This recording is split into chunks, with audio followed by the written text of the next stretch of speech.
Oke, kembali lagi ke channel Master Uci, Master Cinta, Master Matematika Bertalenta. Oke, kali ini kita akan membahas materi yaitu tentang trigonometri. Itu bab kedua di kelas 10 semester genap. Oke, sebelumnya Master akan nyapa-nyapa dulu. Bagaimana kabar kalian semuanya? Mudah-mudahan kalian semuanya baik dan tetap semangat. Oke, langsung saja. Kita akan membahas tentang trigonometri. Oke, tapi sebelum ke trigonometri, kalian harus bisa menguasai ilmu tentang teorema Pythagoras. Karena ini sangat penting sekali. Jikalau kalian tidak paham teorema Pythagoras, maka kesananya kalian akan terseret-seret. Kalian akan kesulitan untuk menentukan tentang perbandingan trigonometrinya. Oleh karena itu, kalian harus bisa menguasai dulu teorema Pythagorasnya. Oke, sekarang Master akan membahas tentang teorema Pythagoras. Oke, langsung saja sekarang tentang teorema Pythagoras. Nah, ini materi yang harus kalian kuasai untuk bisa menaklukkan tentang perbandingan trigonometri nantinya. Oke, langsung saja. Misalkan ada segitiga A, B, C, siku-siku di A. Nah, misalkan panjang AB itu C kecil di sini, misal. Lalu panjang BC-nya itu misalkan A kecil, panjang AC-nya berarti B kecil. Nah, ini misal. Sebelumnya, kalian harus bisa diketahui bahwa panjang AB ini itu disebut sisi siku-siku ya. Nah, siku-siku. Atau bisa disebut juga disingkatnya itu garis yang pendek ya, gitu aja. Langsung dek ya, dek itu pendek ya. Terus panjang BC, nah yang ini garis disebut garis hipotenusa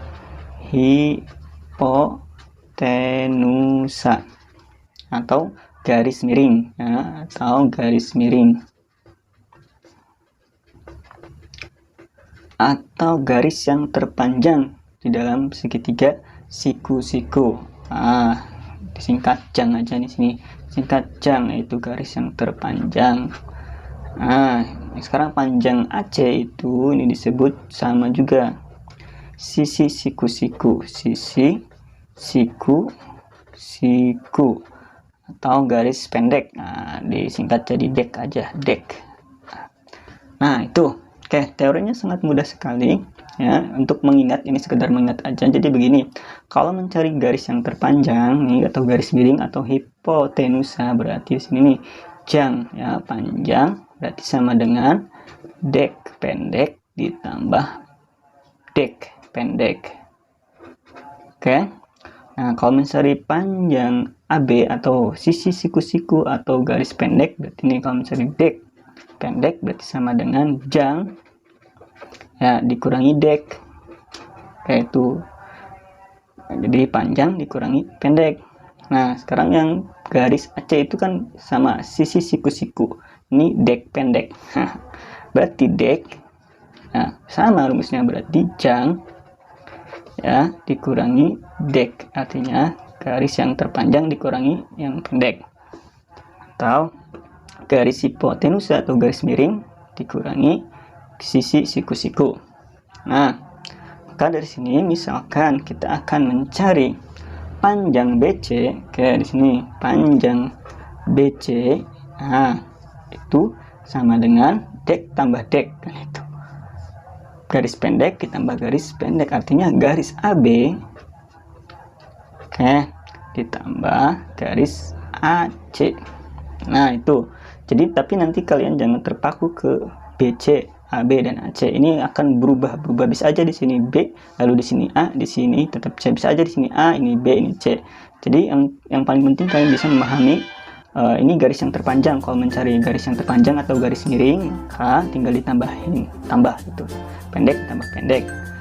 Kalau mencari yang pendek, nanti panjang kurangi pendek. Mencari pendek, panjang dikurangi pendek. Hanya nanti di sini menggunakan kuadrat atau pangkat 2. Nah, kasih kuadrat, ini juga dikasih kuadrat, ini juga dikasih kuadrat. Kayak gimana? Nah, ingat pangkat 2 itu ketika pindah ruas berubah menjadi akar. Berarti nanti di sini BC sama dengan ya akar. Oke. Nah, tetap AB kuadrat ditambah AC kuadrat. Berarti ini sama dengan panjang AB-nya berapa di sini? Panjang AB ternyata C, berarti C kuadrat ditambah panjang AC, AC-nya B kuadrat. Nah, itu rumus untuk mencari panjang BC atau mencari hipotenusa. Nah, sekarang kalau misalkan master mencari yang pendek, oke, gampang, misalkan AB di situ, berarti AB, oke, berarti kan pendek, panjang kurangi pendek, berarti BC kan, BC ya dikurangi, nah tadi kan AB berarti AC. Seperti biasa ini dikasih pangkat 2, di sini juga pangkat 2, kasih pangkat 2, berarti langsung saja berarti AB pangkat 2 pindah ruas berubah menjadi akar BC kuadrat dikurangi AC kuadrat. Berarti sama dengan panjang BC di sini itu A kuadrat dikurangi AC-nya B kuadrat. Nah, itu untuk rumusnya. Ya master, kalau misalkan mencari panjang AC-nya, sama AC di sini kan dek, sisi siku-siku. Nah, dek itu sama dengan panjang kurangi dek, jadi panjang kurangi pendek. Nah, berarti di sini AC sama dengan garis yang terpanjang itu BC. BC dikurangi lalu pendek AB. Nah, dikasih kuadrat, kuadrat, kuadrat, kuadrat, kuadrat pindah menjadi AC sama dengan akar dari BC kuadrat kurangi AB kuadrat. Jadi sama dengan panjang BC-nya berapa? Panjang BC itu A, ini tetap akar A kuadrat dikurangi panjang AB-nya C kuadrat. Nah, itu untuk teorema Pythagoras. Oke, untuk lebih jelasnya nanti master akan ngasih contoh soal. Oke, sekarang kita akan membahas contoh soal tentang teorema Pythagoras. Saja misalkan di situ ada tentukan panjang sisi yang belum diketahui pada segitiga siku-siku berikut. Nomor 1, diketahui segitiga ABC, siku-siku di B dengan panjang AB-nya 15, panjang BC-nya 8. Yang ditanyakan itu kan sisi yang belum diketahui, yaitu sisi AC atau di sini sisi hipotenusa atau garis yang terpanjang atau garis miring. Nah, tadi ingat ketika mencari garis yang terpanjang tinggal ditambah pendek tambah pendek. Oke teman-teman, sekian untuk video kali ini. Terima kasih sudah mau menonton. Jangan lupa untuk like, komen, sama dengan share, dan juga subscribe ya teman-teman. Everybody ditambah clap your B hands. C, tinggal kasih kuadrat, kasih kuadrat, kasih kuadrat. Nah, kuadrat pindah ruas berubah menjadi akar, berarti AC. Nah, ini kan nggak ada tuh kuadratnya, ini pindahin aja pangkat 2-nya ke kanan tapi berubah menjadi akar pangkat 2. Tetap ini ditulis AB kuadrat ditambah BC kuadrat. Nah, itu jadi jangan ke rumus yang tadi, ingat pola, tapi pola kalau mencari yang panjang berarti pendek ditambah pendek. Nah, berarti sama dengan, langsung aja ubah AB-nya itu berapa? AB-nya ternyata 15 kuadrat. Oke, ditambah BC-nya berapa di situ? 8, berarti 8 kuadrat. Tinggal kalian hitung 15 kuadrat itu berapa? Artinya 15 dikali 15 itu 225 ditambah 8 pangkat 2 itu 64. Oke, kalau dijumlah berubah menjadi berapa? Berarti 289. Nah, akar dari 289 itu sama dengan 17. Nah, berarti panjang AC-nya di sini itu 17. Oke, gampang kan ya, sangat mudah sekali. Oke, selanjutnya itu nomor 2. Nah, ini juga sama, masih mencari sisi yang belum diketahui. Nah, nomor 2 itu ada segitiga PQR. Oke, siku-siku di P ya, ini siku-siku di P dengan panjang PR-nya 8, panjang QR-nya 10. Yang ditanyakan di sini berarti panjang PQ berapa. Nah, ingat PQ di sini berarti kan ini garis siku-siku atau sisi siku-siku atau garis yang pendek. Nah, jadi kalau mencari yang pendek, panjang dikurangi pendek. berarti PQ ini kan pendek, nah panjang kurangi dek, panjang, yang paling panjang itu QR, nah dikurangi pendek lagi PR-nya, nah tinggal kasih kuadrat, dikasih kuadrat. Itu ingat, pangkat 2 pindah ruas berubah menjadi akar, berarti PQ sama dengan akar, nah masukin QR kuadrat dikurangi PR kuadrat, berarti sama dengan akar. Nah QR-nya berapa? QR-nya itu 10 kuadrat dikurangi PR-nya 8 kuadrat, berarti sama dengan akar 10 kuadrat itu 100, 8 kuadrat 64. 100 kurangi 64 itu hasilnya 36. Akar dari 36 sama dengan 6 deh. Nah ketemu, berarti panjang PQ-nya itu 6. Oke, langsung saja kita sekarang ke soal nomor 3. Oke, di nomor 3 itu diketahui segitiga KLM siku-siku DM dengan panjang KM-nya 5, panjang KL-nya 13. Yang ditanyakan itu panjang ML atau LM. ML ya. Nah, di sini ML ini kedudukannya sebagai yang pendek. Ini juga KM itu pendek dan KL-nya itu yang panjang, berarti tinggal panjang kurangi pendek. Itu langsung saja, berarti LM, nah bebaslah, LM sama dengan panjangnya mana? KL. Berarti KL dikurangi yang pendek satunya KM. Nah, tinggal kasih kuadrat. Berarti kuadrat biasa pindah ruas berubah menjadi akar. Berarti KL kuadrat dikurangi KM kuadrat. Berarti sama dengan, nah KL-nya berapa di situ? 13 kuadrat. Lalu KM-nya berapa? Dikurangi 5 kuadrat.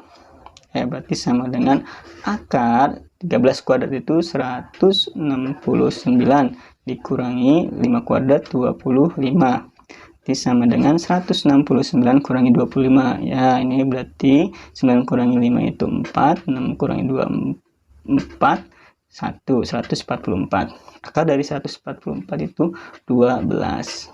Nah, ketemu, berarti sisi ML-nya atau LM-nya itu 12. Oke, kita lanjut ke contoh soal nomor 4. Oke, nomor 4 diketahui segitiga EFG siku-siku di E dengan panjang EG-nya 4, lalu EF-nya 3. Yang ditanyakan itu panjang GF. Nah, ini mencari garis yang terpanjang atau garis miring atau hipotenusa, ya berarti pendek ditambah pendek kan gampang. Berarti artinya di sini FG ya, paling panjang kan, dek tambah dek itu panjang, pendek berarti terserah mau EG dulu boleh atau EF dulu. EG dulu boleh, berarti EG ditambah EF. Nah, tinggal kasih kuadrat. Ingat, kuadrat ketika pindah ruas berubah menjadi akar, berarti FG sama dengan akar EG kuadrat ditambah EF kuadrat, berarti sama dengan akar EG-nya berapa di situ? 4 kuadrat ditambah EF-nya 3 kuadrat, berarti sama dengan akar 4 kuadrat 16, 3 kuadrat sama dengan 9. 16 tambah 9 itu akar dari 25. Jadi sama dengan akar 25 berarti ya 5. Nah, ini jawabannya, berarti panjang FG-nya itu 5. Nah, sangat mudah ya. Oke, ini terakhir. Contoh soal nomor 5. Ya, diketahui segitiga ABC siku-siku di B ya dengan panjang AB-nya 2, panjang BC-nya 1. Nah, ini ternyata sama, mencari garis yang terpanjang atau garis miringnya atau sisi hipotenusa. Itu berarti pendek ditambah pendek. Artinya di sini AC sama dengan panjang AB ditambah panjang BC dikasih kuadrat, kuadrat atau pangkat 2 pindah ruas berubah menjadi akar, berarti AC sama dengan akar Terus lagi AB kuadrat ditambah BC kuadrat.